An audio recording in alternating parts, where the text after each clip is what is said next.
साली पूरी घरवाली। लालच किस हद तक आदमी पर हावी होता है, आइए देखते हैं। देख राधा, तुझे घर का सारा काम आता है, ये अच्छी बात है, लेकिन हमें ये नहीं पता था कि तू पढ़ी लिखी कम है और तेरी छोटी बहन की तो सरकारी नौकरी भी लग गई है। कैसी बात कर रही है माँ जी? सारी बात करके ही तो पापा ने शादी की थी। अब जब छोटी की सरकारी नौकरी लग गई है तो आप लोग ऐसी बात कर रहे हैं। ज्यादा बकबक मत करियो। हम लोगों को पता होता कि तेरी छोटी बहन की सरकारी नौकरी लगने वाली है तो तुझसे तो कभी शादी ना करवाते अपने होनहार बेटे की। अरे तो मुझ में क्या कमी है? वैसे भी आप लोगों ने तो उस वक्त कहा था कि आप लोगों को घरेलू लड़की चाहिए। तभी पति महेश आ जाता है। देख राधा, 100 की सीधी एक बात बता देता हूँ, तू जा और अपनी बहन को बोल कि उसे यहाँ रहकर अपनी कमाई हम लोगों को देनी होगी जब तक हमारे सारे कर्जे उतर नहीं जाते, नहीं तो तू अपना बोरिया बिस्तर बांध और निकल मायके। राधा पति की बात सुनकर हैरान रह जाती है। दिमाग है भी क्या आप लोगों के पास? क्या बोले जा रहे हैं? साली को घर पर रखेंगे? अरे मोहल्ला समाज क्या कहेगा? और माना पिताजी को उसके पैसों की जरूरत नहीं है, लेकिन वो अपनी कमाई आप लोगों को क्यों देगी? अरे क्योंकि हम लोगों के ऊपर कर्जे हैं, समझी? या तो तू कमा कर ला या अपनी बहन को बोल कि अपनी बहन का घर बचाना चाहती है तो यहाँ आकर रहे। सभी मिलकर राधा को घर से निकाल देते हैं। राधा भी कहाँ जाती, मायके जाकर रोने लगती है। छोटी बहन मीना कहती है, अरे क्या हो गया दीदी, कितना पैसा मांग रहे हैं? अरे अभी दे देते हैं ना, रो मत, अब तो मेरी भी नौकरी है। लेकिन राधा तो रोए ही जा रही थी। नहीं नहीं, इस बार लगता है उन लालची लोगों ने कुछ और ही डिमांड रखी है, वरना राधा इतना ना रोती। क्यों बेटी, क्या हुआ है? माँ पिताजी, इस बार जो उन लोगों ने मांगा है ना, वो सुनकर तो आप लोगों के पैरों के नीचे से जमीन खिसक जाएगी। ऐसा क्या मांगा है दीदी? तुझे मांगा है।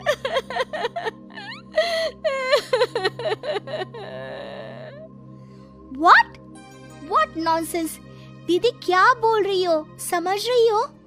हाँ, मेरी सास ये बोलकर भेजी है कि या तो मीना अपनी सारी कमाई उन लोगों को तब तक दे जब तक उन लोगों के कर्जे खत्म नहीं हो जाते, या फिर मैं मायके में जाकर रहूं यहाँ। क्या मजाक बना रखा है, ऐसा होता है क्या कहीं? अरे शादी की है, कोई आलू टमाटर थोड़ी है कि अदला बदली कर लो। छोटी बहन शांत होती है। माँ पिता बड़ी को समझा रहे होते हैं और वो रोए ही जा रही थी। तभी छोटी बोलती है, पापा मैं दीदी के साथ जाऊंगी। क्या पागल है क्या? अरे दुनिया क्या बोलेगी? माँ वो लोग सिर्फ मेरे पैसे चाहते हैं ना। अरे वो तो वो लोग यहाँ से भी ले सकते थे छोटी, फिर वहाँ क्यों बुला रहे हैं तुझे? माँ वो कह रहे थे कि हमें पता होता कि छोटी की सरकारी नौकरी लग जाएगी तो उसी से करवा देते उनके होनहार बेटे की शादी। हाँ, और मैं जैसे उस लपड़गंजू से शादी कर लेती। लपड़गंजू? अगर वो लपड़गंजू है तो मेरी शादी क्यों करवा दी? मैं नहीं जाने वाली वापस। अरे क्योंकि तू बेवकूफ है, तुझे जवाब देना नहीं आता। चल मेरे साथ। उन लोगों को लगता है ना साली पूरी घरवाली, तो अब देखिए साली का जलवा।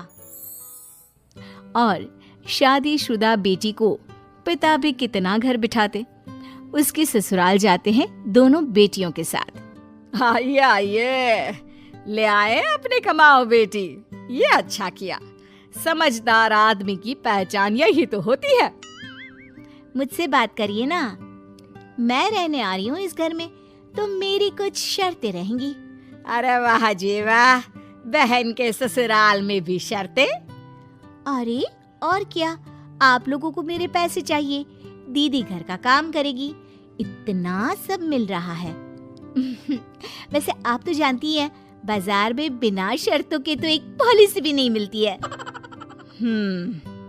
बात तो ये सही बोल रही है, सरकारी नौकरी वाली लड़कियां ऐसा नहीं मिलती। हाँ हाँ ठीक है, अच्छा बोलो छोटी बहू, क्या शर्तें हैं तुम्हारी? मैं कोई काम नहीं करूंगी। कैसी बात कर रही हो छोटी बहू, तुम नौकरी करोगी? अरे लाखों कमाओगी कि घर का काम करोगी? घर के कामों के लिए है ना ये बड़ी। दूसरी शर्त, मुझसे कोई बदतमीजी से या ऊंची आवाज में बात नहीं करेगा। अरे कैसी बात कर रही हो तुम तो ख्वाबों की रानी हो। शट अप जीजाजी। साली से मजाक करना अलग बात है, लेकिन याद रहे साली बहन होती है बीवी की, और बीवी की बहन यानी आपकी बहन।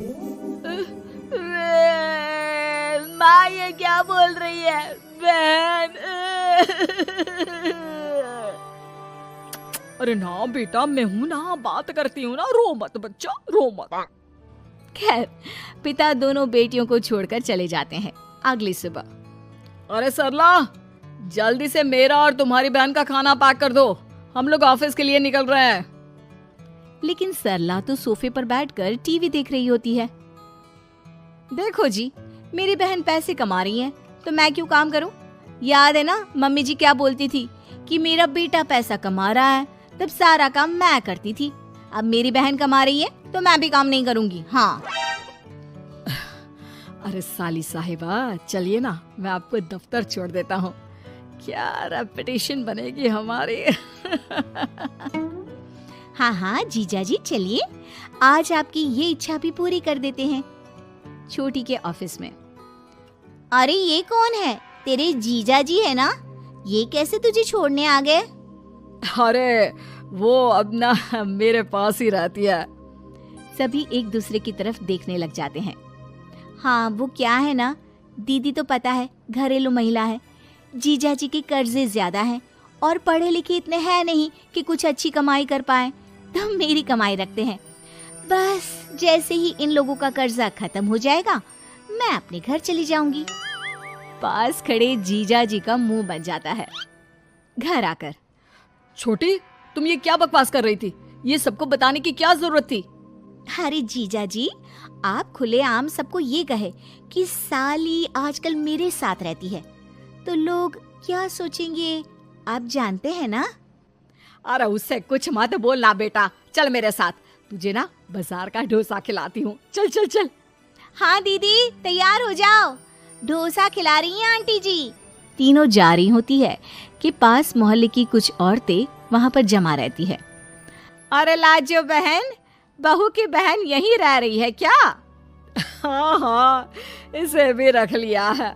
अब आप तो जानती ही हैं कि हम लोगों का दिल कितना बड़ा है। जी, इन लोगों का दिल उतना ही बड़ा है जितना इन लोगों का कर्जा। अब बेचारी बुढ़िया का बेटा लायक तो है नहीं और बहू की बहन की सरकारी नौकरी, तो ले आए घर अपने। इनका कर्जा अब मेरी कमाई से ही तो खत्म होगा ना। सबके सामने सास की भी बेइज्जती हो जाती है। घर आकर सास और बेटा दोनों छोटी पर बरस पड़ते हैं।